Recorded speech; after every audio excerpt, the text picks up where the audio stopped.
Hi, Cirak. Hello, it's very nice to meet you. Same here. Yes. How have you been?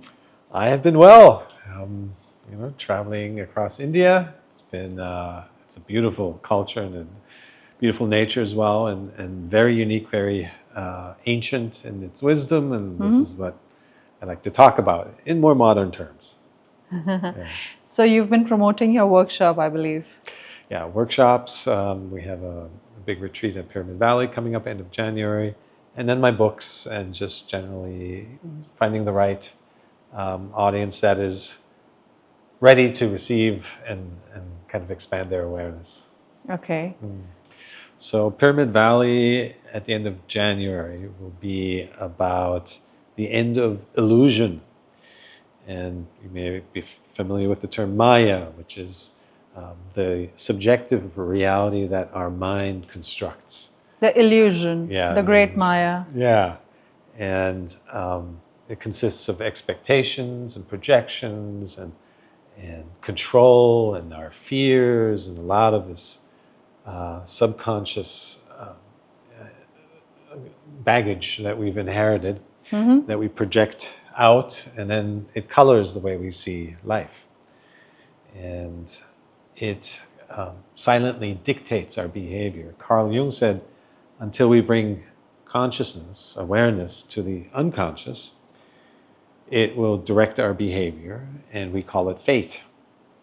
But ultimately, it's just blind patterns that we repeat. We find ourselves in the same situation, same relationship, same life circumstance, and we wonder why. It's because we're driven by these deep motives: fear, lack, control, jealousy, the darker energies on the spectrum. And they then result in manifesting a particular life situation over and over and over until we Lifetimes become after lifetimes. lifetimes after lifetimes, until we become more aware of it. And everyone eventually becomes aware of it on the scale of infinity. One lifetime is just a blip. But if you want to make an impact on your life now and experience the benefits, then doing the inner work to become more self-aware, it has instant benefits. To really be engaged, to not be lost in thought constantly. When we're lost in thought, we're cut off from the world. We're not really here. That's when accidents happen. We make decisions based on projections and imagined fears that we build a reality around in our head. And that's not real. And so we're experiencing a reality that is manufactured. It's not seeing it as it is, but that we project out. And that's usually a small world, an anxious world. I'm lonely, I'm isolated, and the big scary world is out there. And when we make decisions from that place, it doesn't lead to anything good. And generally, we are rotating between the past and the future. The mind is Yes. always at work. Either it's thinking of what has happened and what has hurt, and or it's worrying about the future. Yes, exactly that. So if you start paying attention to your thoughts, you'll notice most of them are negative, most of them are repetitive, and almost all of them about the past. Regret, guilt, I should have done this, should have done that, or the future, what might happen, what could happen, and nothing about right now. Takes the pleasure of what you are currently living. Yes, exactly. Yeah, that's so true. So basically, you are trying to teach something about being here and now. Yeah, being here and now, and this is ancient wisdom. It's been around since the dawn of civilization, but I think it's gotten a little buried for me too on my journey. When I was initially looking for answers, the language was getting in the way of the wisdom. So when I stepped into my teacher role after many years of working on myself, I brought my skills from my previous career in user experience design and design thinking and working in corporate to bring simplicity back to what should be simple, because truth is simple in and of itself. And so I write short chapter books. Oh, wow. You don't even have to read my books front to beginning. You just go to what you're dealing with. It's things that I wanted, I needed at a particular time, and not having to watch a whole video just to get a little section of what you're dealing with. So I get that. That's how I approach Which it. means you must have faced this difficulty while you were seeking answers, that you don't want to go through the entire book if only one chapter could deal with the current problem right now in hand. Is what you wanted, and that's how you went ahead to make life easy for people. Yes, right? exactly. Yeah. How nice. Yeah. It's when you're experiencing the first symptoms of awakening, it could be physical symptoms, but also the meaninglessness that starts to set in, because all meaning until then is inherited meaning, it's assigned meaning. And when that starts to dissolve, you experience a feeling disoriented and lost, and also many physical symptoms.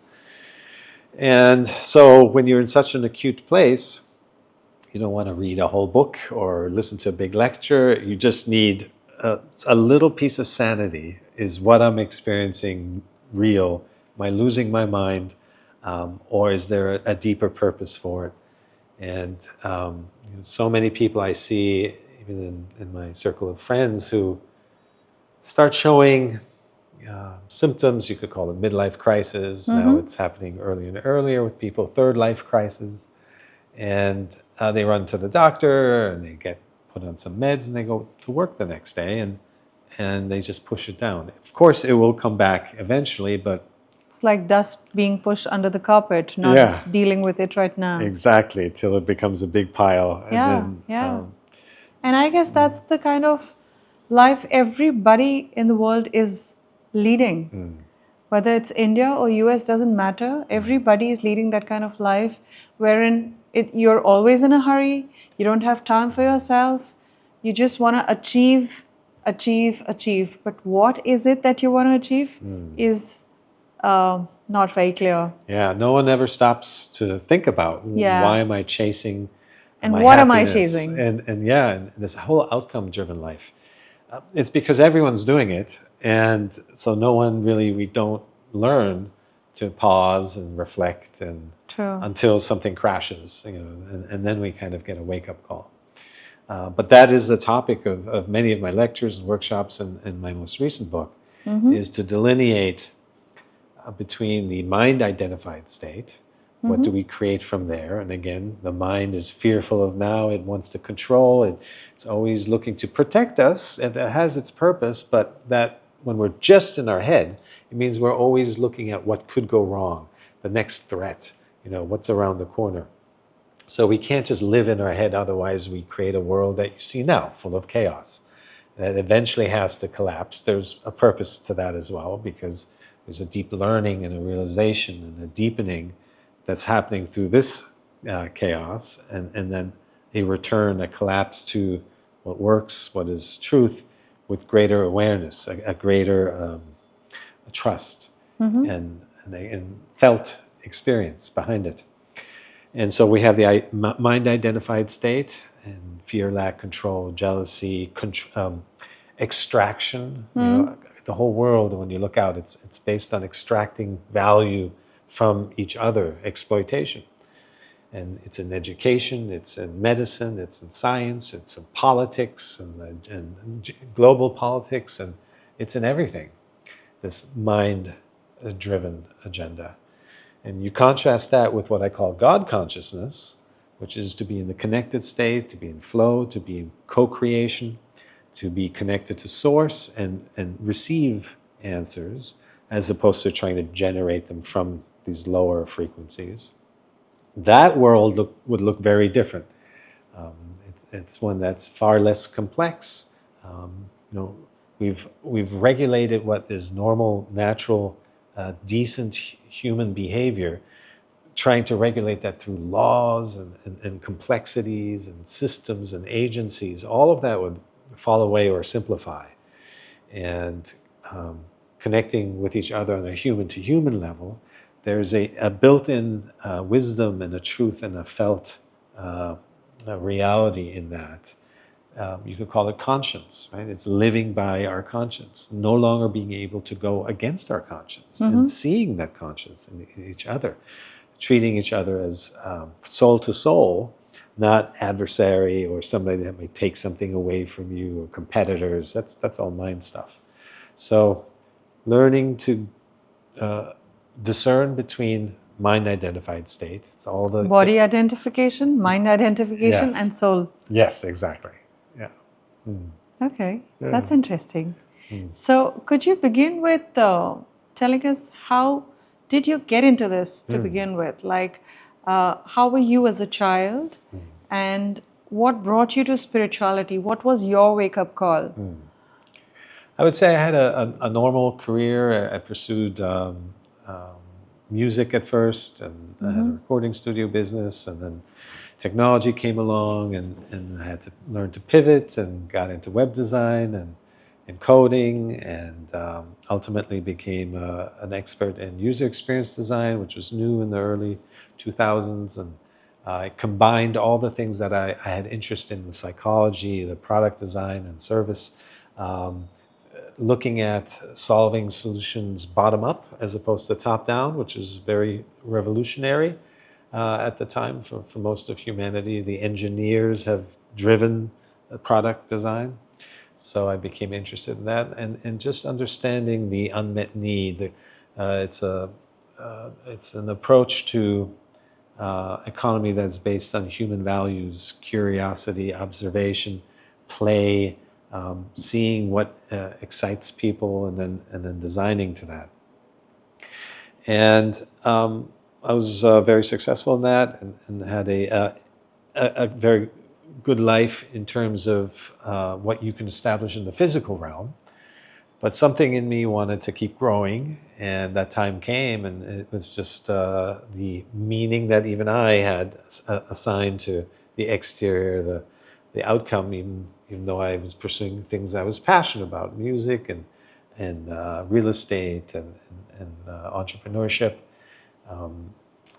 that there was still, it's very sneaky, this goal-oriented mind.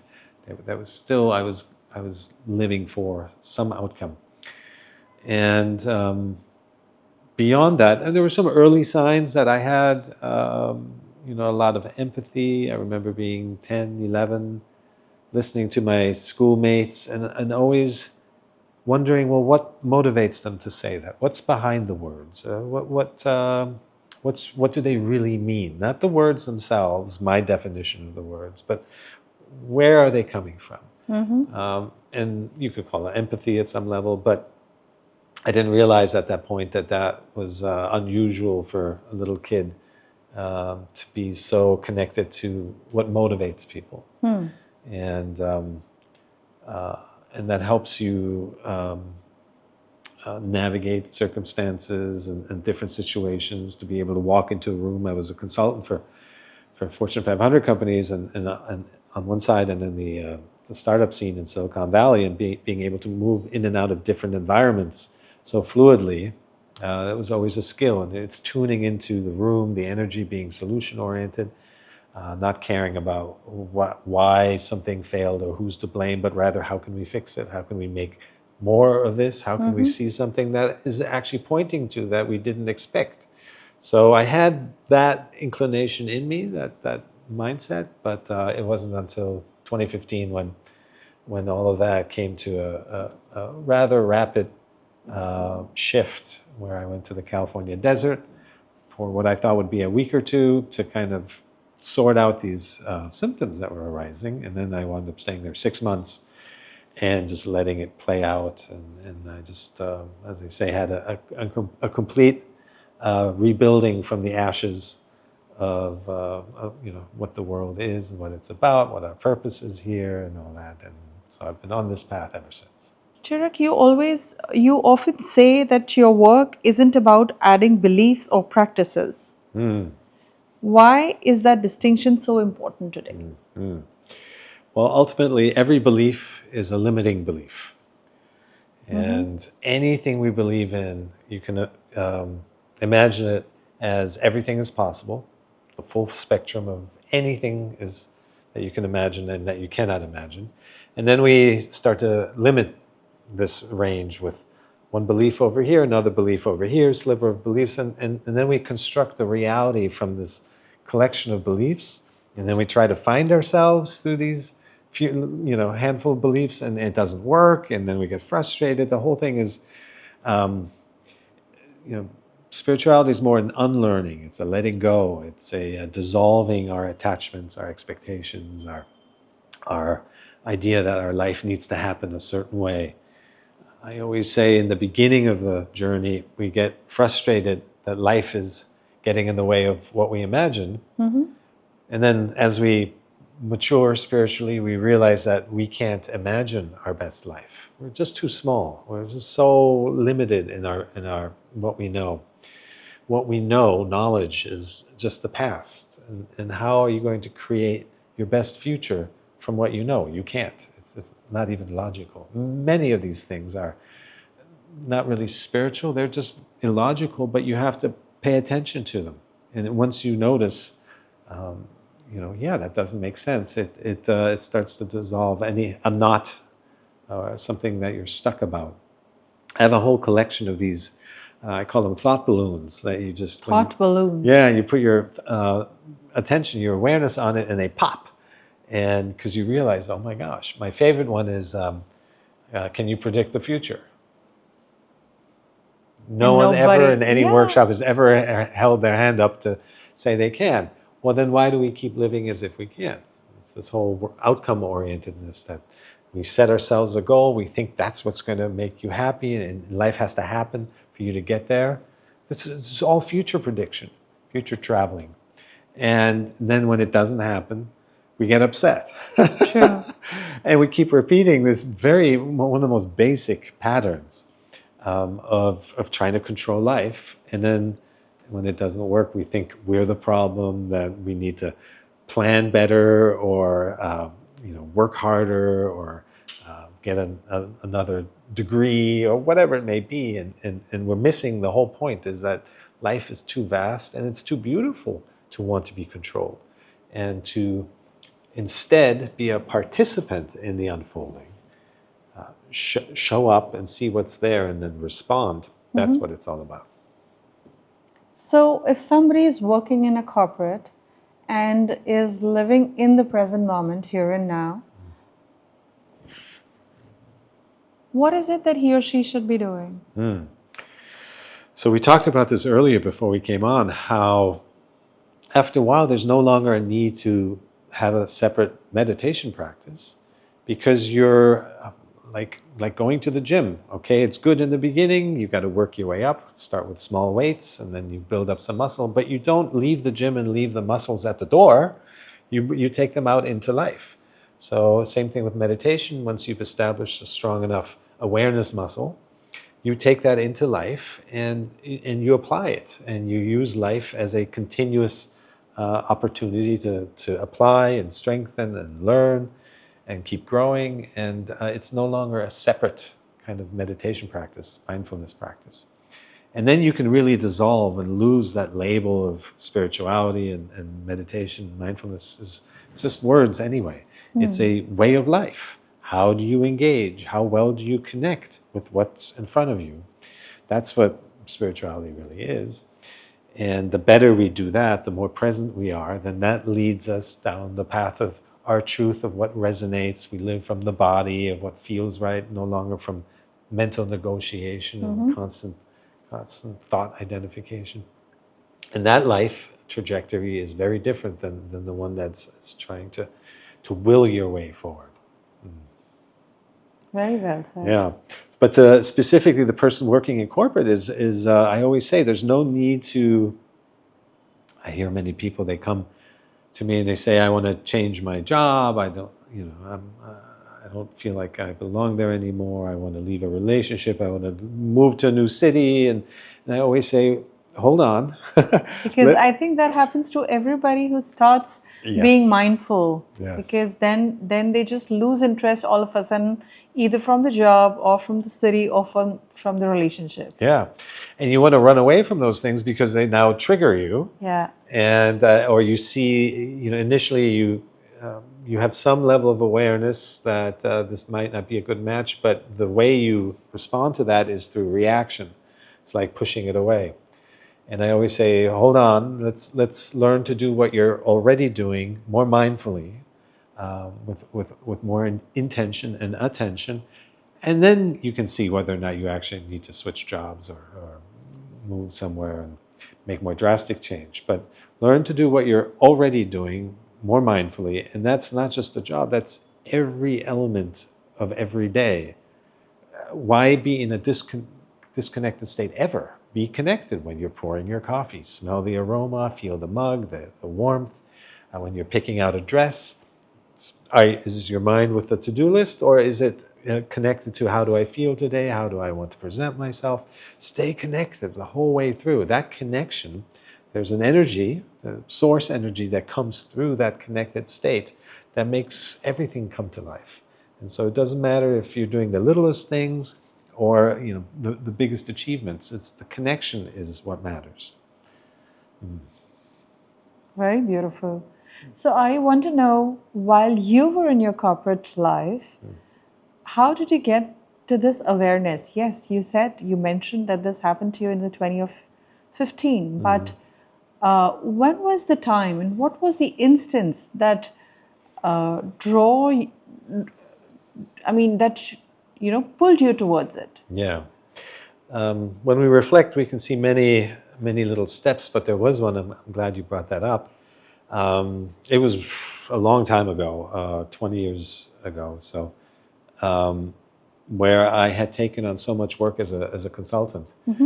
Some projects last, just briefly, and some are longer. Some end suddenly because there's a reshuffling of resources or whatever it may be. So you tend to say yes to more projects, knowing that some will fall away. And I had said yes to a dozen or so projects. It was a big swell of business that was coming, and I suddenly found myself severely overwhelmed with just too much work. And I remember I was in Los Angeles driving down La Cienega Boulevard, which is a big road, multi-lane street, and I started feeling a panic attack coming on because I was anticipating the next meeting and the next project and what I had to deliver, what I had to show, and it got to me, and so I pulled over, and something inside of me, fortunately, instead of going into a panic attack, it let go. It just I remember the energy of control, of trying to control all these clients and all these meetings, the anticipation of it, the projecting of it. Things to go your way. My way. What if it doesn't go my way? All of this stuff, all of this noise. Something in me let go, and it all dissolved. And I remember this huge weight coming off of me, and realizing just how much of the noise, of the weight, was my mental attachments and need for control, and that without it, and trusting to show up, you do your work, but you don't have to anticipate every possible scenario. It always happens different anyway. That I in that moment, something shifted for me where I just let go of the need to control those outcomes and just show up, and I realized I can take on even more work. Yeah. Just because 95% of my energy, of the stress and the anxiety, was self-generated, self-induced, and that's true for all of our human All suffering. of us. Yes. Wow. Yeah. That's amazing. If viewers actually take the lesson, there's a lesson for everybody. All of us who've been just running the race, there's nothing, you're not going to get a trophy that you won, but we are all running. And the day we discover that there's no need to run, we can do it at our own pace, things just cool down, and then this kind of shift starts happening within us. Yes. And you can look at the things you've achieved. How long does the joy from that last? I mean, the next day you have to get up again, you have to brush your teeth and make your bed and have breakfast, and like life continues. So there's even research on this. Even big achievements, big milestones, they fade very quickly. So you spend, years working towards something, and then it fades within a few weeks. Sometimes minutes. Sometimes minutes. Though the pressure that builds up, the expectation that this is going to have to change everything because you're investing so much and you're sacrificing your experience Time, now. need, energy. Yeah. Yeah. And then it can't live up to that, no matter what the outcome is. If you even achieve it, because very often life will happen differently. Someone in the family gets sick, or you have some other health issue, or financial market crash, or so many different things. So, we do our best, we show up, respond, be part of the unfolding, and then the magic happens from there. Beautiful. So there's this interesting question. Many people come to spirituality looking for answers. What do you feel they are actually seeking beneath that? Well, we're all seeking something permanent, right? A permanent sense of place, of happiness, of being, something that is, it doesn't constantly change, because the physical world that we live in is constantly changing.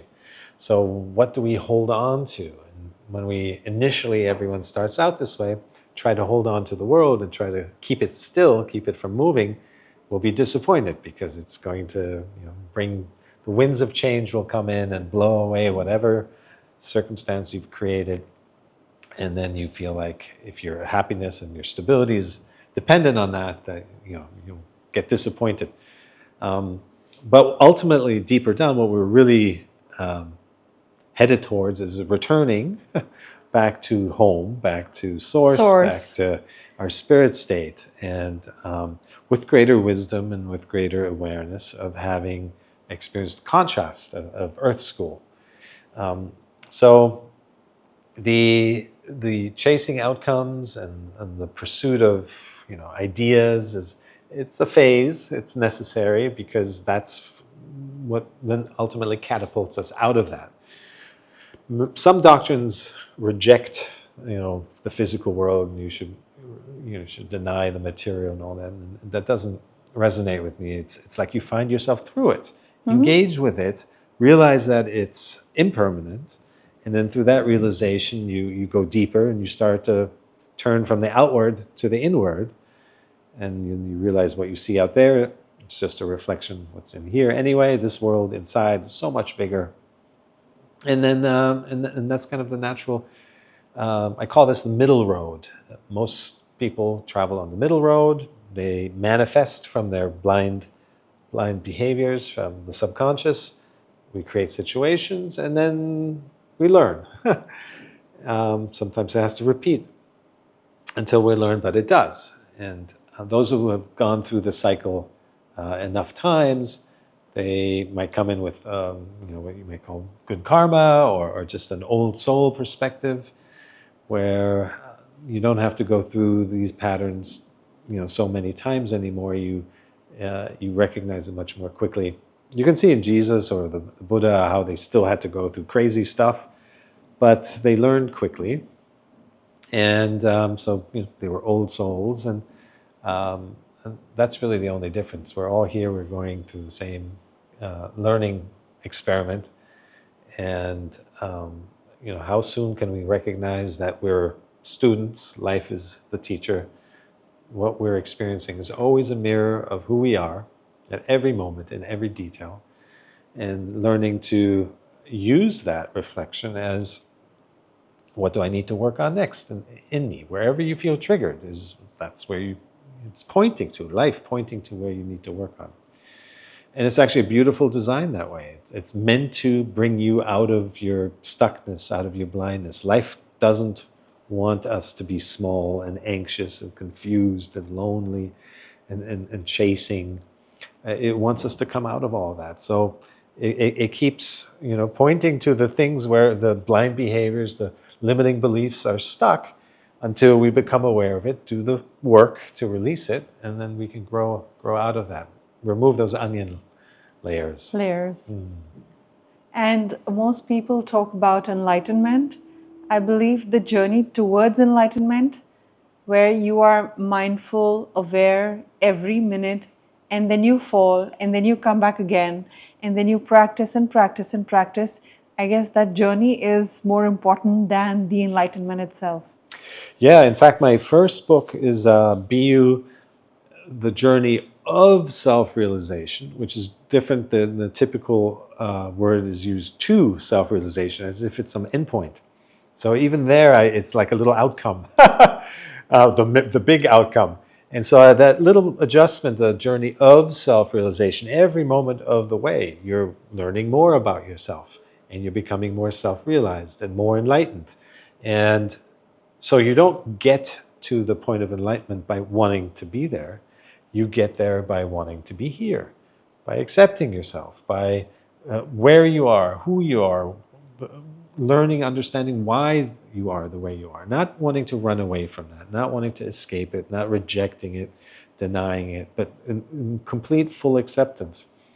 The mind thinks acceptance is, oh, now I have to accept something I don't like about myself.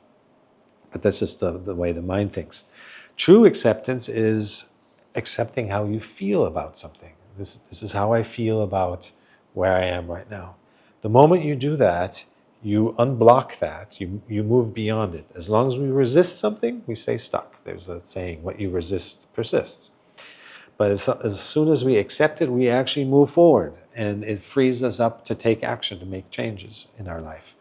So, acceptance is not a mental, it's not mental acrobatics or a mental exercise. Acceptance is allow yourself to feel the way you feel about whatever situation you're in. And in the acceptance of the feeling, in the allowing it to arise and pass, you free yourself from the entanglement. The energy dissolves, it leaves you. And now you're able to move forward, and you'll see things. You'll see what you need to, next steps you need to make, or boundaries you need to set, or new ideas will come to you. As long as you stay stuck and entangled, you just can't move forward, and the world gets smaller and smaller, and the problem gets bigger and bigger. But accepting this is how I feel, is what moves you forward. So how do you suggest to the viewers that they become non-judgmental about everyday activities? Because our mind is always judging, always, every minute, every second, whatever comes, it looks at it like a threat, or I don't remember the other term, but it's like you are always in a constant fight or flight mode, right? Yeah. So the mind is always playing like a judge. Yes. How do you get out of that? So we're not actually reacting to the thing or the person or the place or the situation. We're reacting to the thought about the situation. If every thought comes along, say it's a judgmental thought or negative thought, and you believe it, you identify with it, going back to what we talked about earlier, the mind-identified state, then you become the thought. And the thought takes you over, and now you're in this thought, and it takes you on a big roller coaster ride, and whatever it tells you, you should hate this person, or you should push back, or you need to fight, or whatever the thought tells you, you blindly follow it. This is the mind-identified state.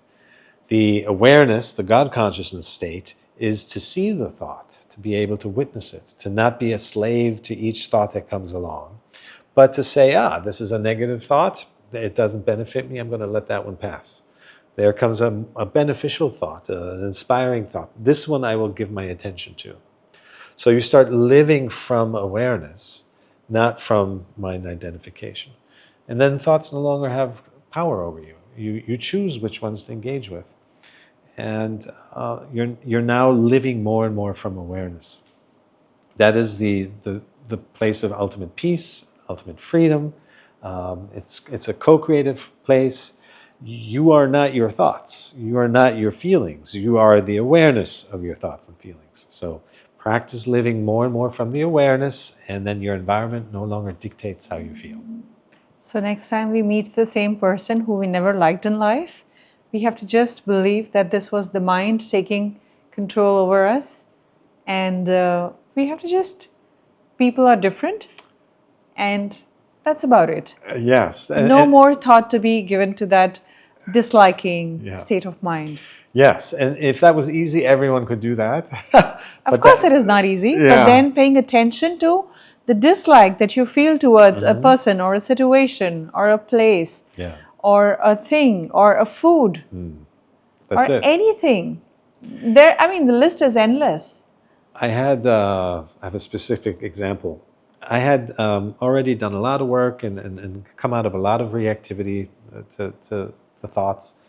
But there was somebody who lived in my building who triggered the heck out of me. I thought he was the devil. And it took me a very long time after, every time I had to deal with this person, I had to set aside an hour or two afterwards to sit with my feelings, the sensations, observe them, and just process and release, release, release. There came a point when I realized he wasn't the devil, he was my greatest teacher. Because he forced me to go to places for whatever there may be. Most of the stuff isn't even our own. It's from our lineage, from our generation, from our environment that we now are being called to release and heal. And so whatever it is doesn't even matter. The reality is you feel triggered, sit with those triggers, observe them, witness them, let them dissolve. And then the outside person, place, or thing that used to trigger you no longer does. You just see them as they are. Maybe they're speaking from woundedness, from their own, hurt people hurt people. Maybe they've had a bad day. Wonderfully said. Yeah. Hurt people hurt people. Yeah. Yes, yeah. So now with greater awareness, you can see that from many different, each situation from more perspectives, more angles. Somebody cuts you off in traffic.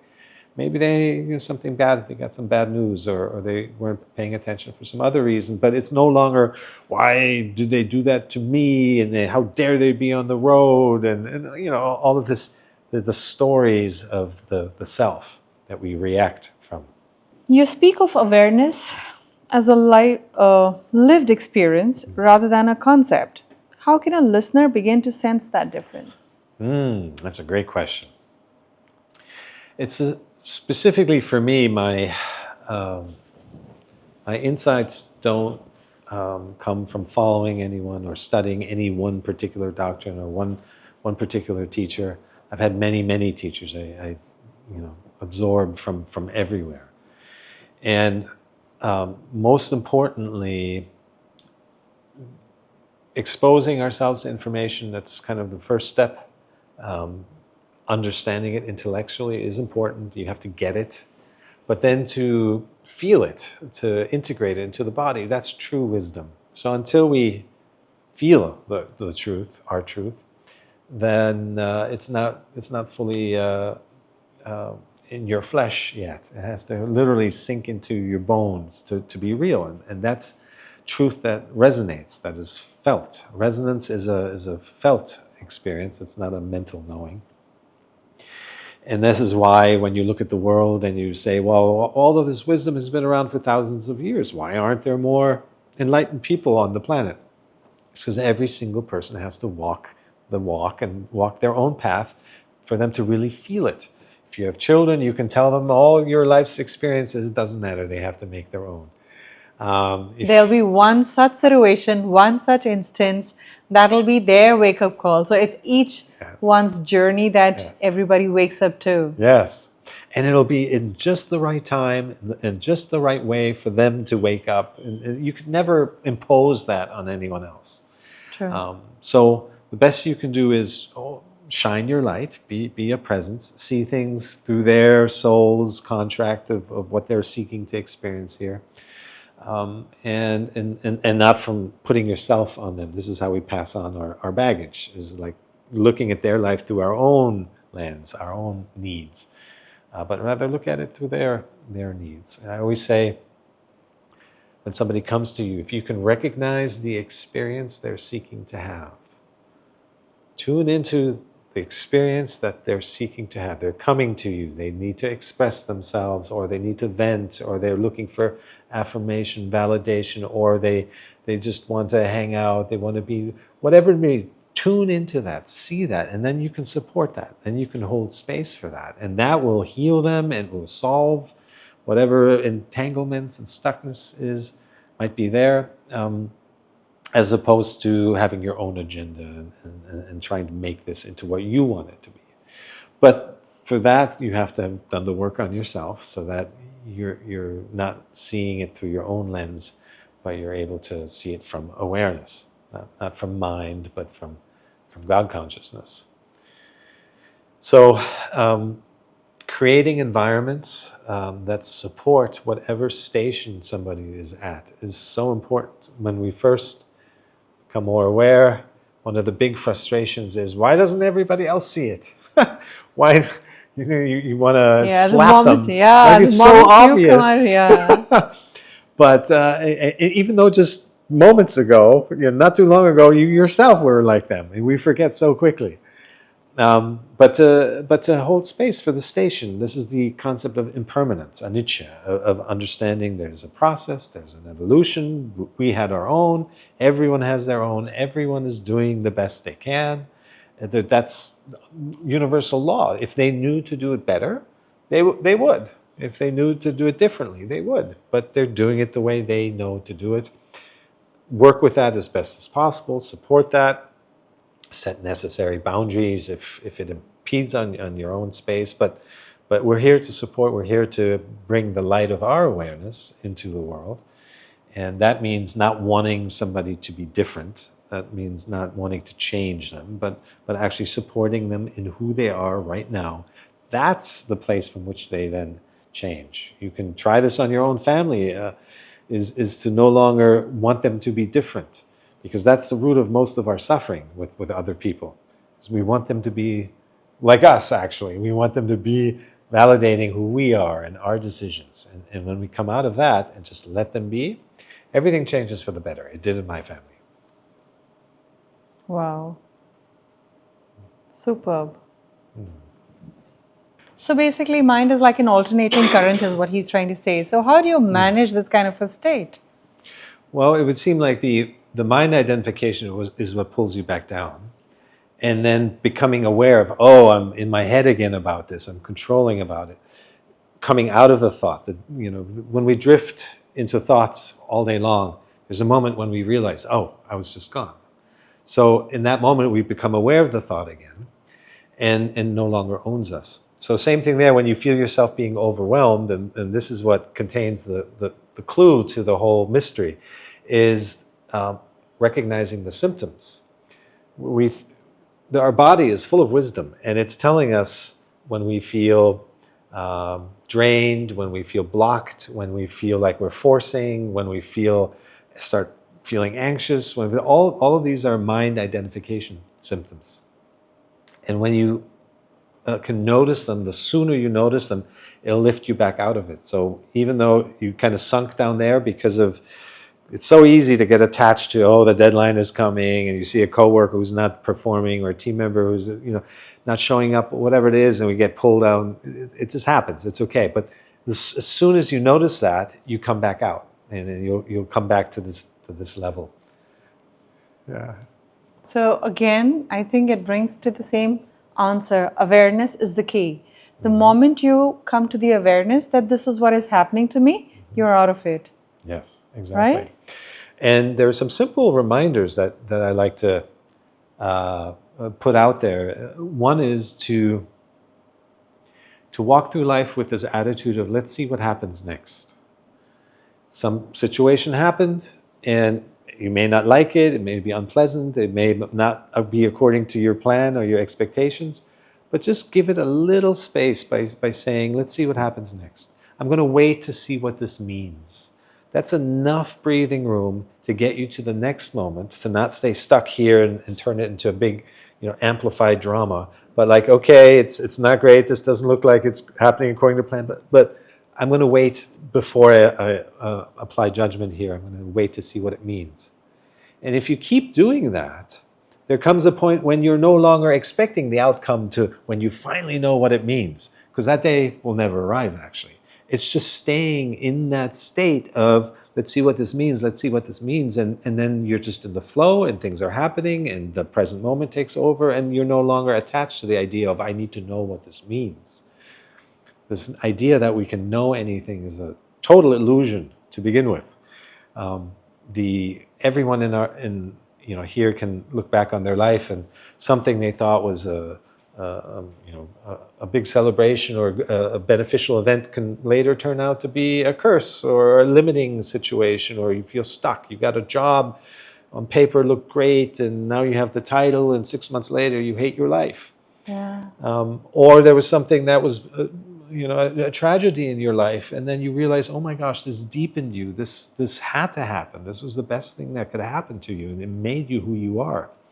One of the questions I often put out to the audience is, if you could live your life over, who here would want to start it again? And no one has ever said they want to relive their life, even though it didn't happen according to plan, even though nothing that they wanted has materialized, but the struggle has deepened them. It's made them wiser. It's put them more in touch with who they are, their true essence. It's moved them a little closer to their spiritual essence.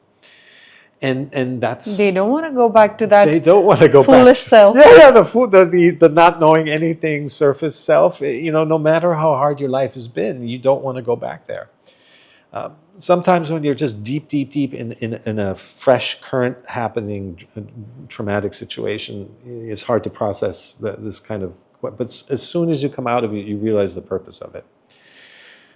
So again, it's just finding the developing the awareness muscle to come back to the noticing of things. So once you notice that you're stressing, you're no longer stressing. Once you notice that you have negative thoughts, you're no longer the negative thoughts. It doesn't have power over you. So the noticing of it, the awareness of it, is what frees you.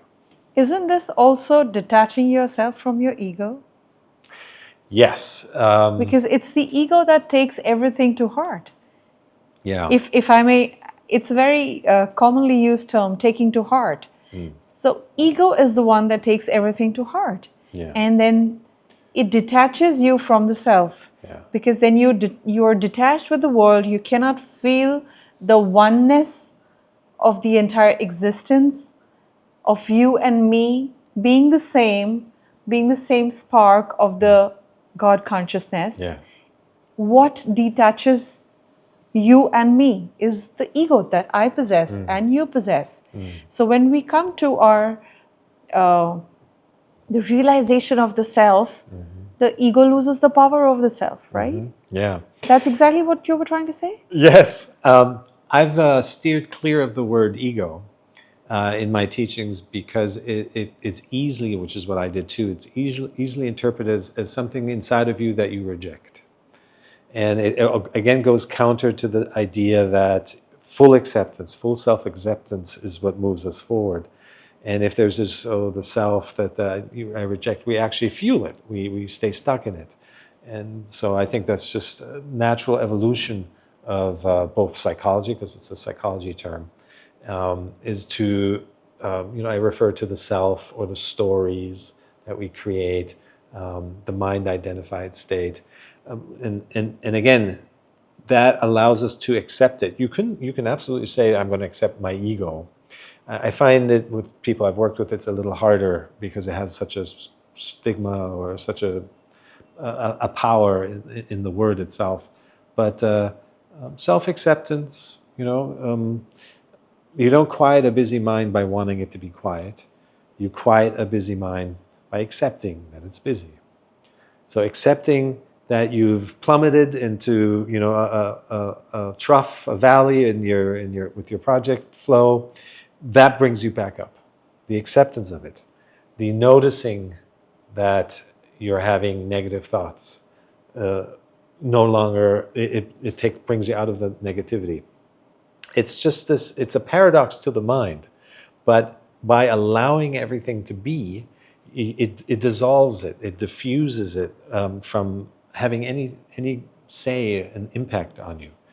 you are now in your awareness, in your spiritual essence, observing life happening, letting it happen, allowing it to flow freely, and then participating whenever you feel called to it too. The calling comes from that space. It's the gap between the formless taking form. There's a gap there. And if we live in that space, then we're golden. So, how can someone recognize when they are acting from conditioning rather than clarity? So I get that question in many different ways. How can I tell the difference between manifesting and control? How can I tell the difference between working efficiently and overworking? And the answer is always the same, is how do you feel? It's incredibly simple, but this is how it works. This is how simple life is meant to be. How does it feel? If you're in the flow and you're experiencing clarity, ideas come to you, you lose a sense of time, you're executing like almost in the zone, as they say. And as soon as you start being too much in your head and the conditioned thoughts and the fear and the outcome orientedness, the creativity starts to shrink. You start to feel blocked. You start to feel anxious. These are all symptoms that show up. It couldn't be more obvious. This is your body sending us a message of, okay, maybe you need a break. Maybe you need to step away. Maybe you need to clear the energy. Maybe you just need to step aside and leave it for a day or two, whatever it may be. Boredom, procrastination, the anxiety, these are all symptoms. Not to stay at the surface and say, oh, I'm a problem, I'm wrong, I'm not good enough, but to look at the intelligence, the divine intelligence that rests beneath. In that state of boredom, for example, the most incredible, this is one of the few times in life where we're still, where we're not just doing and chasing. Even in my life, I'm doing a lot of things. But when you feel bored, it's actually a golden moment. You can be assured, the mind may be attached to, no, I need to be achieving. But trust that when you're experiencing boredom, new ideas are being downloaded, a new chapter is forming, something is taking shape in you because you're giving it space. Just because the mind interprets it as boredom or not, you're not supposed to rest. What will others think? Leave that aside. You can notice that, but trust that something is happening, and you might not know yet why, but later you will. Wow. Very well said. Why is resistance to life as it is such a common human habit? Well,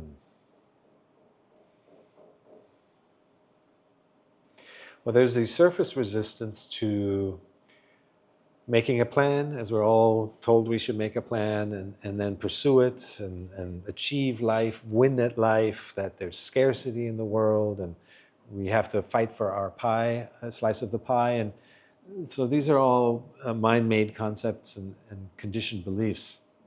But there is a deeper resistance that is getting used to the physical being. When you look at little ones and kids, they're so uncomfortable in their bodies because they're still so fresh from their spiritual connection and their spiritual essence.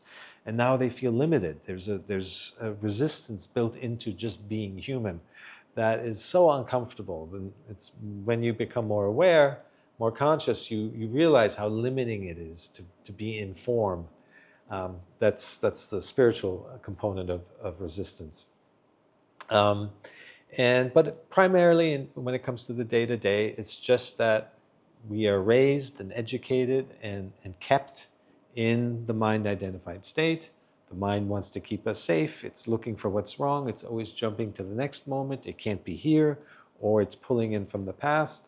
And that's when, everything is, your whole life is hard. It's full of resistance, full of repeating old stuck patterns, trying to predict the future, trying to control and steer life.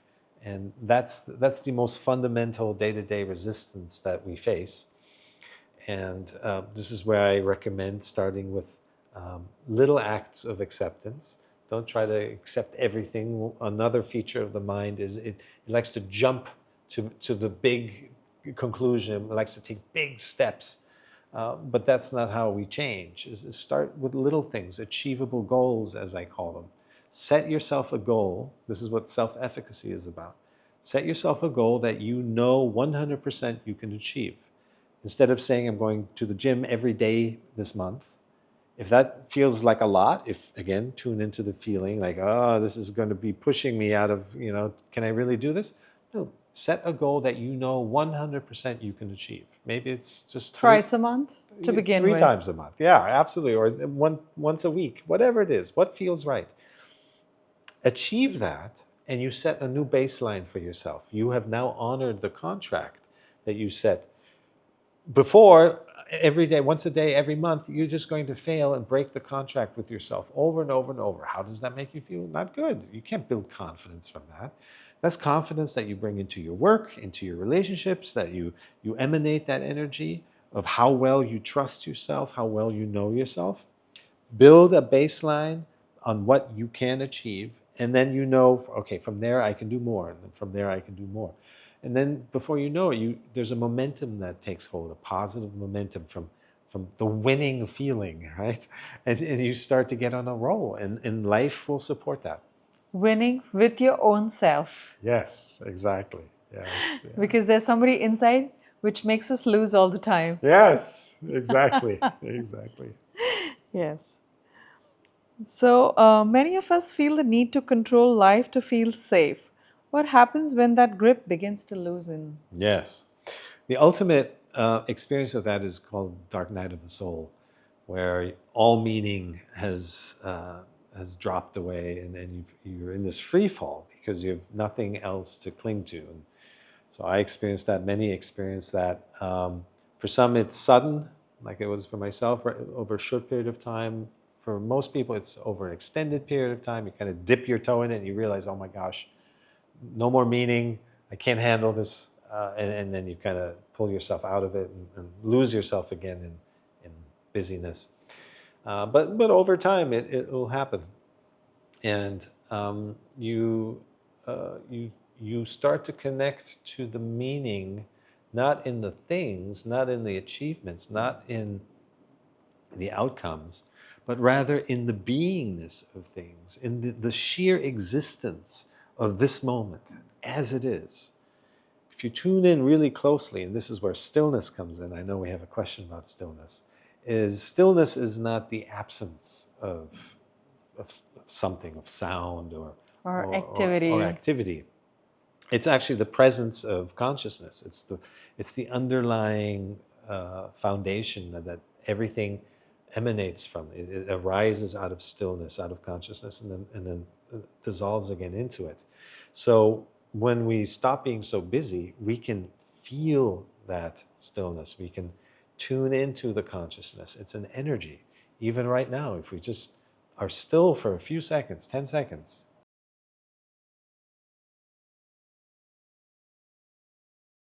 you can feel the energy of this moment. And that is energizing. It's a connection to the greater consciousness. It's coming out of this identification with little human, little me, and connecting to the oneness of all. And that's always there. It's always available, waiting in line at the coffee shop. You can connect into this before you go into a meeting or important call. Connect to this. It will feed you even after you disconnect. If you start getting busy, it'll feed you for quite a while. It's amazing. We just need a few gaps in the day where we allow presence, allow conscious energy to flow in, presence energy, and that's enough to just feed us. Feed us in the doing, and the doing then becomes informed by the wisdom of the consciousness. It's no longer me trying to figure out life. So that's how we start to live truly in alignment with consciousness, co-creation. Wow. I've been just listening to you with awestruck expressions because, yeah, I can relate to what you're saying, but yes, it's not easy to do it in your day-to-day life. But yes, when you set your mind upon and those achievable targets, say you're doing it once in a day or like going to the gym once in a week, then you're able to pull through and do it more often than not. Exactly. This is well documented, well researched behavior in psychology. The military, the reason why they make you fold your uniform to perfection, make your bed to perfection, it's not to just annoy you. It's to create little wins, little moments of accomplishment, completion. I've honored the contract. Even if you're promising to your boss or a partner, it's still a contract with yourself. And you've now completed it and honored it. And that's a good feeling. It builds on itself, this feeling. So little wins, little wins. Again, the mind wants big accomplishments. Yeah. That's where we get tripped up. If we have an idea about a business or something we want to create or invent, and it's usually the jumping too far ahead. Oh, now I have to deal with this and this and this. This will rob you of the aliveness and the connection to unlimited source energy that you need to co-create this. And so just smaller and smaller increments. Break your day down into little moments of consciousness. Many teachings talk about one conscious breath. Just one conscious breath is enough to now and then to stay in the flow, to stay connected. You speak about direct inquiry. How would you describe it in simple, everyday terms? Well, I'm the living example of direct inquiry. As I mentioned before, yes, I've studied a lot, but it's the felt truth, the felt experience.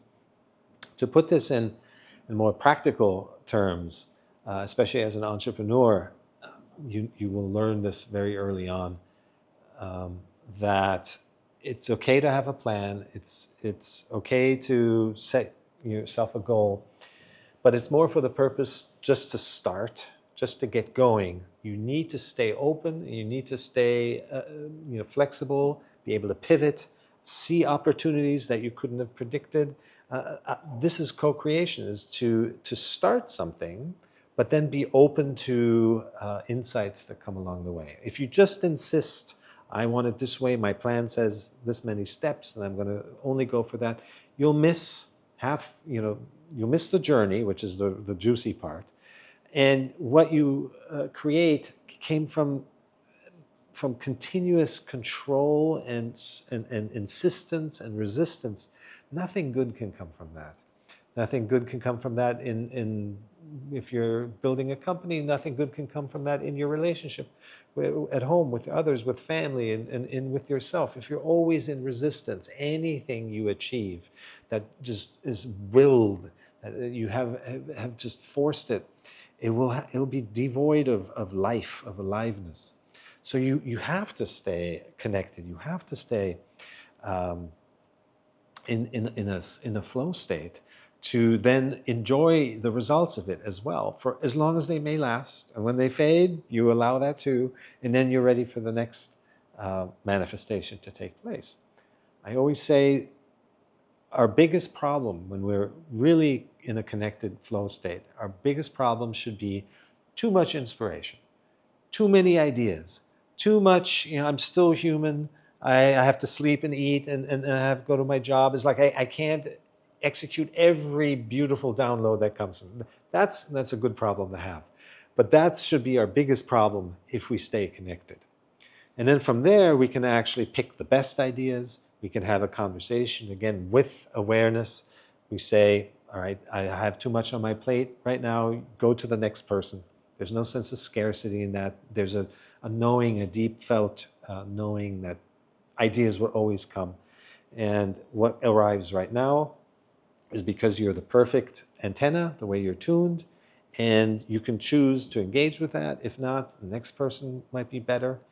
And new ideas will come always. Be fully aware and conscious of what you have on your plate. Commit to that. See it through fully to Little fruition. wins. Little wins. And then see what grows from there. And you'll be amazed that the life that happens is never one that you could have imagined. Wow. Awesome. So it's not about changing the energy. It's about allowing it to be accepting it, being at peace with it, this puts you in a position of power. Now you're not in resistance, you're not freaking out even silently inside, oh, I need to fix this, or what if I don't have the answers? It's this is as it is. And showing up and seeing it as it is this is your pole position. This is the most potent place you can be in and act from. And everything starts to align around that. The solutions will come out of that. Okay, I'm not afraid of anything here. It's a fearless state. I'm not needing it to be different, so you're not staying stuck. I have full trust in the universe, in this situation as it is, to participate in it, and then you feel, everything's an energy play. First and foremost, you come from a place of authority. Everyone else is finger pointing, something broke, there's something didn't meet a deadline, there's chaos, and you show up and you're just still, calm, and present. That alone will, solve a lot in the room. And then what you say and do from there has that full trust of this is the person that brings solutions, that is immediately forward oriented. Yeah, maybe some things broke, some things were let down, clients were upset, whatever it is, but you're pointing immediately to the answers. And that already gets everyone together, gets them on board. And that aligns teams around proactivity, not reactivity. So the next steps will come out of you showing up in this fully present way. And it will tell you, I need to acknowledge somebody who was hurt. Or I need to acknowledge, okay, we missed this deadline. Let's see what damage control we can do over here. But you can see this is proactive. This is fixing. This is healing. This is an orientation that moves the whole room forward out of this stuck, whatever negative energy it is. And you will get the respect from that from everyone. How can embodied presence help us meet difficult emotions without being overwhelmed? One of the common beginner meditator or early awakening challenges is that we think when we feel our feelings that we're going to be overwhelmed, that it's going to hurt us, that it's going to be too much.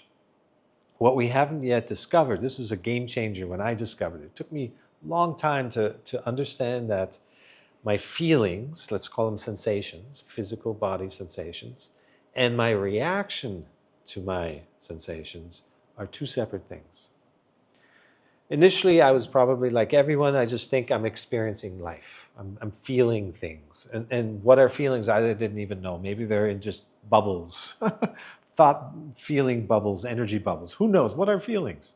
No, feelings are physical sensations in your body. And when we react to those feelings, this is when they stay stuck. Negative feelings stay stuck and become big monsters over time if we keep pushing them away. Positive feelings is also a problem. This is what addictions are. Ooh, I want to relive this. I don't want to let go of this. I'm clinging. So clinging and resisting keeps us stuck. It keeps us repeating the past. Because then we're always avoiding the things that trigger us negatively, and we're always trying to get more of the things that trigger us positively. And now we're trying to control our environment again, and we're stuck in the outcome-oriented mindset. So to learn to allow yourself to feel your feelings fully. Some of these are caught in mainstream phrases like feel to heal. It's a very common, popular one in the US. But what does that actually mean? Yes, you allow a sensation to arise and to pass fully. Nowhere along the way are you saying, stop, I don't like this, pushing it away. That's what gets us stuck. And now we're full of layers and layers of stuck feelings, stuck energy. I lead entire workshops and retreats on how to release stuck energy from our reaction to our sensation. And when we allow that to arise and pass, then something magical happens. First, you realize, oh my goodness, 95% of my reactive energy was my mind reacting to the feeling. The feeling itself is very small. It's very manageable. It's innocent. It's just telling me something, in fact. And it does. When it subsides, it leaves behind an imprint of wisdom, of resonance, of like, this path resonates. I'm going to go down that way. This path doesn't resonate. I'm going to let that one go. So the feelings tell us what resonates, but we have to allow them to arise and pass fully. If anywhere the arising of a feeling in response to something out there, and we start judging it, start reacting to the sensation, this is how all the confusion The and the drama chaos and the begins. drama and the amplification of it, the stuckness, the lingering on something. Somebody cuts you off in traffic, and now you're lingering for the next 20 minutes or 2 hours, or you take it to work and you won't believe what happened to me. Like, just a continual reliving of the past. This is how we stay stuck. No, you swerve to avoid a crash, you're back in your lane, and you keep looking forward. Notice maybe your heart is beating fast. Maybe you have thoughts about how, what a reckless driver, whatever it is. Notice the thoughts. Stay in your awareness of it, not in your identification with it. Then you'll stew in this forever. But again, noticing the thoughts. Every thought has an associated feeling, sensation. Notice the sensation. Just stay in your awareness of the whole thing. Within a few seconds, the thing will pass. You're back on the road. You're moving forward. So do this with everything in life. Nothing is powerful enough to upset you. We only let things upset us by giving away our power, by giving away, by attaching, by wanting to control, by wanting it to be different. This is how we lose ourselves in the stuff, in the drama of things. So nobody likes to be scolded at. If you get scolded by your family members, your colleagues at work, your bosses at work, how do you deal with those situations? You just stay with the feeling that the other person, like you mentioned earlier, that he is doing what he is best at, and I have to just observe. This is a great question, because one of the early understandings is that if I'm just going to feel my feelings, do I become a doormat for life, to just let everything happen, people step over me, and I'm just going to feel my feelings and do nothing? It's actually the opposite, is allow yourself to feel your feelings so that you don't stay in reactivity. Because if you resist the feelings, then you're just stewing in them. Now you're continuously in reactivity. Any action you take from there, and we know we don't make good decisions when we're in a reactive state. So the whole point of allowing yourself to feel your feelings and allowing them to rise and pass is so you stay equanimous and you stay balanced in your head. Feel it, okay, it's uncomfortable, someone's yelling at me, I don't like this feeling at all, but just allow yourself to feel that, be aware of that, and when it subsides, all along you've maintained a clear head, now you can take action. It will tell you they're accusing you of something unfairly, so you can speak up. Or they're having a bad day, so just kind of let them vent. There's a power struggle going on, and now I need to set boundaries or something. Whatever it is, you're acting from clarity that came from allowing the resonance to take place. Resonance happens when you allow that sensation, without your judgment of it, to arise and pass. And then from there, you And can act not from wisdom. resisting. Not resisting the feeling of it. And again, when you do this a couple times, you realize so quickly what I was so afraid of, this big feeling, this big negative feeling, was actually 5% the feeling, the sensation itself, and 95% my reaction to it, my resistance to it, my amplification of it. The feelings are a natural, God-given mechanism to navigate life. It's a beautiful GPS built right into us. We have to allow ourselves to feel what is true right now, and then from that we can act and make changes. It moves us past the situation very quickly. Okay, this is the reality. Now what do I do? If you resist it, then you stay stuck, and this is how we miss the beautiful sunset. We miss the partner of a dream partner that you've been waiting for, standing right in front of you, and you're so upset about the traffic being bad, or a business opportunity that you've been waiting for. That all of these things can present themselves, But because you're in reactivity, you're not present, you're not really here, and you miss it all. And you can even say this lost in thoughtness, this mind-identified state, Western psychology calls it rumination. We spend Rumination, yeah. 50 to 70% of our time In ruminating. rumination, yeah. That's 50 to 70% of your life. True. Imagine just getting 10% of that back, that time. That's years and years of real life, of real engaging with people, and of enjoying life. Every moment that could have been enjoyed is Yes. only past in rumination. Yes, exactly. Beautiful. That's it. Yeah. That should be a quote. Yeah. Yeah. I can so very well relate to what you're saying. How does awareness naturally change the way we relate to work, relationships, and decision making? It changes everything. Well, first of all, controlling versus allowing. That's one of the essential traits of awareness. We talked about mind-identified state and God consciousness. So very different life paths. You look at the world today, and it is the result of the mind-identified state. So much chaos and clash and confusion and extraction, all the things we talked about. In terms of the individual, seeing what the other person is seeking to experience, being able to support that, not being insistent on it should be differently, to actually connect to the moment beyond the moment's contents. Just the moment itself is already meaningful. It's as purposeful just to be here as it is. Contains all the life force, all the inspiration, all the purpose of being, in this form, is contained in that. It doesn't matter if you're waiting for the elevator or you're at the summit of Mount Everest. The contents of the moment is a distant secondary. It almost doesn't matter. The moment itself, the energy of it, to be with it, to be here right now, so acutely, so intentionally.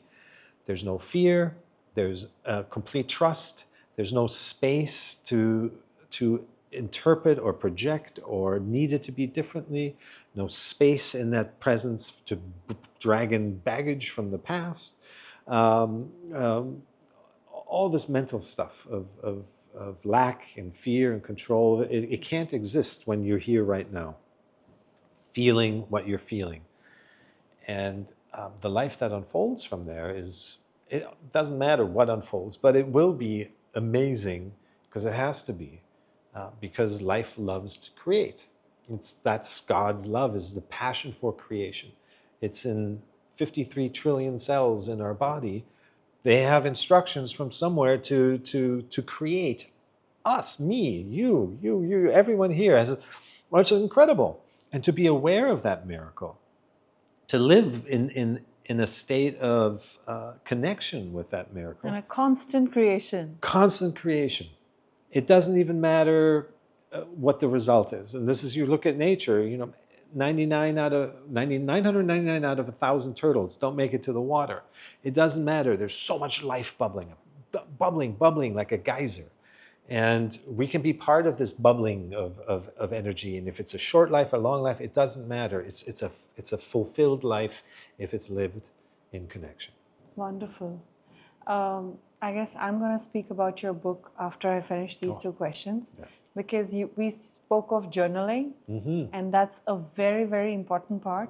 And journaling can actually change people faster than they can even believe they can. Yes. It can break patterns from their lifetimes. For someone listening who feels drawn but unsure where to begin, what would you gently invite them to notice right now? It's good to have a community, to be part of some kind of environment that supports consciousness. What holds us back most of the time, even when we want to break out, is that we're surrounded by lower level awareness people. There's no judgment there. It's just their station in life. But when you're looking to move beyond that, it can really be a dampener when your family ridicules you and your friends think you're crazy and all that. So finding even just one person that is also on the path, encouraging, can reassure you, this is the way. Others will come too. It's just not their time. Yeah, Again, actually, on the spot, there's nothing like a right or a wrong. exactly. And that's a high level of consciousness, is to recognize there is no right or wrong. There is no is. Nothing is something. Is a statement of permanence. Something is good, something is bad. I am right, I am wrong. These are permanent statements for all perpetuity. That doesn't exist. It's only right now. You may be right, you may be wrong, but then what's in the next moment? So you can't say something is something ever, really. The language is limited, and so we have these strong labels. But ultimately, we just are. We just are the way we are right now, and the next moment. And if you really flow, there's not enough time to judge. Oh, this was right, this was wrong. There's a Chinese farmer metaphor, parable about the farmer has a horse and it runs off, and the neighbors say, "Oh, poor you, the horse ran off," and the farmer goes, "Well, maybe." And the next day, the horse comes back with a bunch of horse friends, and now he has a whole stable of horses. And the neighbors come running, "Oh, lucky you!" And He says, goes, "Maybe." Maybe. And then his son rides the horse and breaks a leg, and the neighbors again, "Oh, poor you." And then the Farmer says, "Maybe." Then the military comes, but can't take the son because he's got a broken leg. It goes on and on and on. You can't know what anything is. Everything was a maybe, and there was nothing like that he hooked to. Yes. Neither the good nor the bad. Exactly. Because everything is so circumstantial. Yes. Had the horse not come back, he could have ruminated, but he chose to say maybe. Yes, exactly. And let's see what happens next. And again, let's see what happens next. There is no outcome. There is just whatever's happening. And stay with the happening. This is the connection to source, is to just stay with the happening. There's meaning in the happening. There's purpose in the happening. There's trust in the happening. There's flow in the happening. There's love in the happening. There's unity. You can't hate somebody when you're only distance creates anger and resentment. But when you're close to everything, you can only love it, because you become so close. You become it. It becomes you. There's no room left for hatred. There's no room left for anxiety. Yes, exactly. Yeah. True. So, would you want to talk about the books that you've written? And before the podcast began, we had spoken about journaling. Could you please throw light on the books that you've written, the topics that you have covered, and how should one journal every day to get into the habit of it? How often in a day should it be done? What are the advantages of it? I'll start with the journaling, because it is one of the most important things. When thoughts are just in our head, they go wild, they go crazy. Anyone who's tried to meditate can tell right away that the mind drifts, it can't stay focused. That's why it's called the monkey mind. But when we do one of two things, either speak it out, maybe with a close friend, somebody who you trust, or if we write it out, first thing that happens is 50% of those thoughts just disappear. Vanish. They just in thin vanish. air. They're just not even, because they're not real. And then the other half, you can assess, you know what, that's an old version of me. I don't even believe that anymore. Why was I thinking that? Or that's a fearful thought that comes from my mother. Or this is a people-pleasing thought because I was trying to get love from my parents. Or whether you start to identify all these extra thoughts, and your awareness of them dissolves their power over you. The hold of it. The hold they have on you, exactly. So journaling does that. I started out long before writing books. I was just journaling. And I never even read a lot of books. If you had asked me you'd be writing books one day, I was like, you're crazy. And I was just hands-on. I was doing things. I was just creating things, but I was not reading and I was not writing. But then the journaling, it has that effect that it crystallizes your thoughts. It cleans up your thoughts. It's taking out the mental trash, essentially. the important piece that's changed it, because for a long time I was journaling, and then it was like, why does this, I kind of feel good, but what really switched it for me was recognizing that the writing is not between the mind and the words. If you stay there in that space, in that connection, it still helps, but it's not like, oh, I got to do this every day. But if the connection is between the words and how they make you feel, if you feel into your writing and let the words inform your sensations and have that be the relationship, then it becomes like your personal therapist that you don't have to pay anyone. You can do as much of this as you have time for, and it will dissolve, it will heal, it will make you body aware. You'll come out of your head and into your awareness of your sensations. Everything we talked about, to live from that place. So my second book is a journal. It's based on the first one. It's a companion journal book called BU, the Authoritative Resource Guide. And there's 50 journaling prompts, 50 chapters, one per week if you want, for the entire year. At the end of that, you will be cleansed out and a completely new person. And it just takes, a few minutes a day. And how many times in a day do you suggest journaling? I would again say tune into the sensations of how it feels. Never force yourself to do anything. As we've been saying, the signals from your body are telling you this is too much, this is too little, I can do more. Again, setting a baseline of an achievable goal. I'm going to start with, 2 minutes. I'm going to journal for 2 minutes a day. See how that feels. When you sense, I can do this, I can totally do 2 minutes, then maybe try 3. So the same principles, everything we've applied and talked about today, apply it to your exploration of your journaling capacity and grow it from there. I've worked with people who come to my retreats who've never meditated before, and suddenly by the end of the week they're meditating 3 hours a day with no problem. With the right guidance, the right setting, right encouragement, right focus, you can, like you said, leaps and bounds of what you thought was possible. It's so hard to keep ourselves separate from source, separate from each other, to keep ourselves as little isolated beings. There's this beautiful love of creation and passion and atmospheric pressure, I call it, of love that wants to come in. It's all around us. And we're just keeping it away with all our resistance, all our judging, all of our controlling, and it's so hard. If we just create a few moments, a few cracks in that. Cracks in there. I just had the word in mind. Yes. A few cracks, and it's just...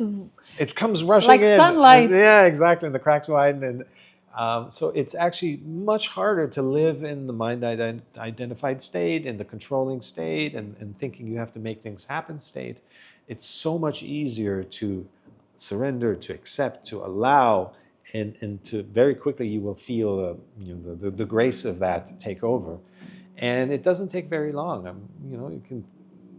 You've lived your whole life a certain way. Your nervous system is wired for reactivity. Okay, that's not going to change overnight, but it will change very quickly, because to be in flow is our natural state. So keep doing that, whether it takes weeks or months or a couple of years, you'll get there. Everyone can. And what should be journaled? Only the negative part of your life, or positive as well? Great question. It's ultimately both positive triggers and negative triggers are stuck in us. We tend to tackle the negative ones first because they annoy us, we don't want them. It can be trickier to let go of good feelings. Ooh, this feels good. I don't want to let it go. Noticing the moment you start clinging, it already turns negative. But start with the things that trigger you. Reflect on your day. Somebody cut me off on traffic. My boss said something to me I didn't like. I had this argument with my partner, whatever it is. And as you're writing, you're not analyzing. This is not about the head again. This is about feeling as you're describing the situation, feeling where that shows up in your body. It can show up anywhere. A lot of feelings are in our intuition and in our intestines and our abdomen and solar plexus. Grief is typically held in our lungs, anxiety in our chest, heartache in our heart. We have constriction in our throat from not speaking up, maybe when we were growing up. True. There's pressure in our jaw and in our shoulders, lower back. Yeah. It could be anywhere. Those are the typical spots, but I've had people that have everything show up in their big toe. So wherever it shows up, just notice it. Right? Notice and hold space for it, observe it. Again, I have entire training programs for this, so that you can really learn to do this. It doesn't take long. And then you dissolve whatever's stuck there, whatever is keeping you in the pattern of repeating old behaviors. When you stop resisting the sensation, that dissolves. It sends a message to the brain. You no longer need to interpret this as a threat. Instead, you see it from the global consciousness perspective, and not your personal nervous system wiring. Again, it will take a little time to come out of this wiring, to diffuse the reactive parts in your brain, but it happens very quickly, I find. Okay. And what is a good time of the day to journal? Is it good to do it before you go to sleep? I would say, ideally, if you can do a few minutes in the morning and a few minutes in the evening. The mornings has its own special place. You're still from sleep. You're still in a. You're not yet in your head, and you're still in a connected kind of other world connected state, and you'll have a different kind of, maybe you had dreams about certain things. You'll have connections to other dimensions or other things that may have taken place overnight that you can write about. I don't dream that much, so maybe it's not as important if you wake up and you feel fine, right? But if you wake up and there's an opportunity, you're like, oh, what's this energy? There's depressive energy going through my body? Whatever you're noticing, you can totally journal about that then. But probably for most people, it will be end of the day because they can reflect what happened today. Yeah, because if you felt bad about something today, you need to write it today itself rather than waking up in the morning and writing it. Well, it would, in the morning, wouldn't be about yesterday. Yes, In it the would morning be would be about about the night. the night. True. So whatever you wake up into, again, you're journaling about what is real for you right now. Yeah, always in the now, and trust that whatever needs to come up will come up. So whatever, even if you had, many people report this. They sit down to journal because they think they had some blow up today with a family member. As soon as they start journaling, something else comes out. Some situation when they remember a birthday when they were 5, or it was an idea that to create for their business or whatever it is. And allow whatever it wants to express itself. You don't have to force that either, the journaling. And just let it flow. It'll crystallize and take out the trash and keep you connected. So it's fun. It's really fun. You get to create. You get to invite not just your own thoughts of what you already know. That's old. That's stale. But invite newness and freshness and the magic unfolding of, like, let's see where this goes. And literally, I teach annual writers' retreats, and all we give people is a single word prompt, and they write essays and books from that. And I always say, if you think you need to know what you're going to write before writing it, you're already cut off from source. You're already missing the point. It's just start. Just start then just write, even if that means total gibberish. Total gibberish. And then if say you wrote a whole thing about total gibberish, it would be a thing about total gibberish. And then people who also write about total gibberish can relate to this. Yeah, this is the state I find myself in. And then you can actually build a career out of this. This is what happens when we're stressed out, when we're disconnected, when we're struggling, that I wind up writing things like this. So you could easily make some. That is now real too. It's an expression of real life, a real state that you were in, and what was coming through. The mind may think it's gibberish, but suddenly you're connecting to hundreds and thousands of people who also feel that way, who also feel stuck. And now you have a community. And you don't know what it will lead to. It's just allow whatever wants to express itself. The gibberish is a judgment. It could be incredibly valuable for someone to see, hey, somebody else feels the way I do. And then you connect based on that. And just let it flow. And so you suggest that we sit with the book open and pen in hand and just writing in the flow rather than thinking that, oh, I need to journal this down. Yes, very important. You can sit down with the intention, I'm going to write about, the phone call with my mother today. And today I had a phone call, but if you feel like that suddenly the words are taking you somewhere else, let them take you somewhere else. It's the wisdom that comes from, and by the way, do this. Things. Yeah, do this with a pen or pencil, not typing. It doesn't work as well. There's a tactile, evolutionary sense of pen on paper. You're feeling it. There's a connection to groundedness, to earth, that comes through in that. Pencil is even better than pen. So the computers don't work so well. The EMFs, they scatter energy. But just allow what wants to be said to come out. And if that means writing, I don't know what to write about, just write that. I guarantee you, I trust you, that's going to turn into a 2-page essay within 5 minutes. I don't know what to write about, and then suddenly I'm frustrated by this, or I feel blocked here, and blah, blah, blah. And it just opens up. Just do it and give it a chance. That's an excellent one. Oh, yeah. Absolutely. I don't know what to write about. And then it'll take over. Immediately, yes. It's amazing. Yeah. And I'm so sure you've experienced this multiple times. Oh, yeah, all the time. I mean, I haven't written my 6th book now by knowing you did not know what to write. Oh, never. And you've written 6 books. And even if I had an idea, once you start writing, it turns into something completely different. You're not the originator of this stuff. We're not. Actually, the existence is getting it done from you. Exactly. You're the vessel. You're making yourself available by staying in tune, staying aligned, staying open, staying in receiving state, and just receiving. And yeah, you might have your mind might interfere. No, it needs to be this and this, but you'll course correct very quickly. And then suddenly you see the structure. You see what this is meant to be. You see the message in that, and you allow it to be. Would you want to talk about your retreat? Yes. It's called the End of Illusion. I think we touched on that before. End of Illusion, yes.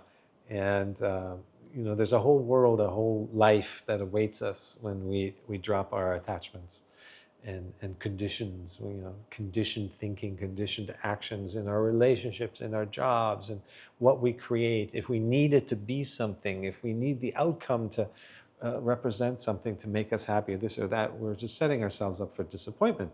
And we can go our whole life, decades like that. Lifetimes after lifetimes, of course. And it's not necessary. You really don't, you don't need to become just a Zen master sitting on a mountain in lotus pose. That's not the purpose. For most people, it's just learning to do what they're already doing with more awareness, with more presence. You might be an amazing team project lead at work, but you've got an issue with imposter syndrome, and the dread from that is holding you back. Clear that out of your system. Journal about it, feel it, dissolve those sensations, the blockages, and now you can show up and lead others and be an inspiration and be successful and get promotions. I mean, you grow infinitely from this. It's just remove the blockages that are holding us back from our limiting beliefs, and I'm not good enough. Self-worth is a big one. People-pleasing is another one. All of these things can be dissolved. They're just kind of inherited blockages. So the retreat is about, especially my multi-day retreats, are about really tackling each one of these subject areas in your abundance, in your relationships, in your self-worth, in your ability to stay in flow and co-create, and to really, really, really get to know yourself, which is a beautiful thing. Not the form that you learn to just allow it to be whatever it is. It's a beautiful expression of divine creativity, but to recognize your true essence, your spiritual nature, that's the ultimate identity, if you want to call it that. And so that's what we do at my retreats. The next one's coming up January 28th at Pyramid Valley. January 28th in the Pyramids. Pyramid Valley International. Pyramid Valley, that's in Bangalore, right? Yeah, south of Bangalore. You can find it on my website, cirak.com. The other books, the first one, so this goes 5-6 years now that I've been writing pretty regularly, one book per year. And if you're just starting out in this, the BU, the Journey of Self-Realization, is a good beginner book. It's very simple language, like I said. The chapters are very short, 3, 4, 5 pages at most. The language belies the wisdom because the language, the vocabulary is very simple. But that doesn't mean you can just breeze through the book. It just means the words don't get in the way of the wisdom, but the wisdom is even more upfront and close. And so you take your time, read sentence by sentence if you have to, and just absorb it. Let it resonate with you. And again, if there's another voice or another writing or another teaching, never limit yourself. Just find what resonates. If it's me or if it's someone else, Doesn't matter. we're all pointing to the same place. True. Yeah. So the paths are different, but the destination remains the same. Yes, of course. And the paths can go all kinds of things. Sometimes you come back to the old teachers and find new ones, and eventually become your own. So you don't know what's going to happen. And you don't want to. I don't know what to write, and then you start writing. That's it. I guess that was the thing of the day. Try it tonight and you'll be amazed. Yeah. And the rest of the books go deeper and deeper. 5 levels of awareness. I break down the stages that humans go through in their awareness journey. You go from 2, state of separateness, to because it's happening because of me, or because of how I view life. And then you realize, well, life is happening for me ultimately, because I get to work on myself. It's reflecting myself back in the mirror. And then the better you get at that, then ultimately you start to enter flow state. Life is happening through you. And then the state of no self is as. Life is happening as you. But it's a 300-page book, so it's not quite as simple. And then the next one is it's a massive 600-page glossary. It covers the 100 most common situations in life. It's called Old Soul, Young Soul. And it looks at how a young soul handles a particular situation. Everything from birth to death, and everything in between. Every life stage is documented. Again, short chapters. Just a young soul's perspective, how they experience, and an old soul.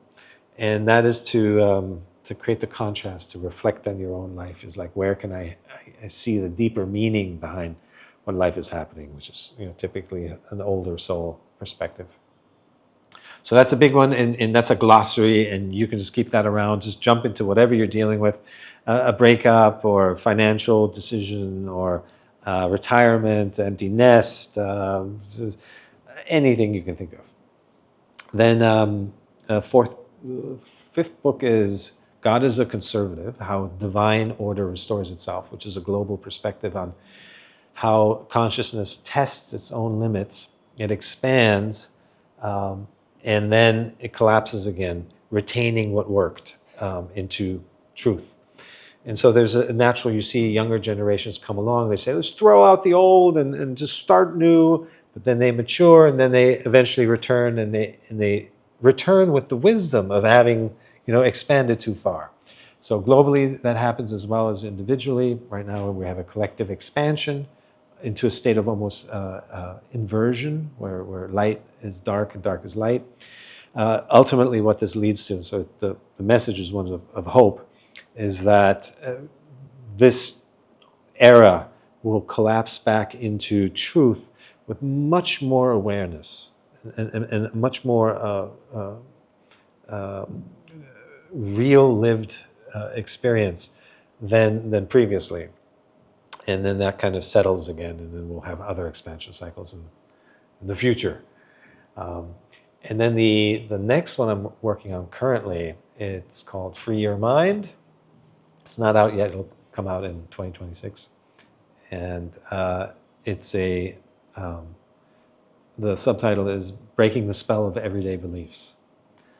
So all the little things that we blindly follow, that we just accept as the norm or truth, or that we don't think about, it breaks that open. Because real progress is in all the little things.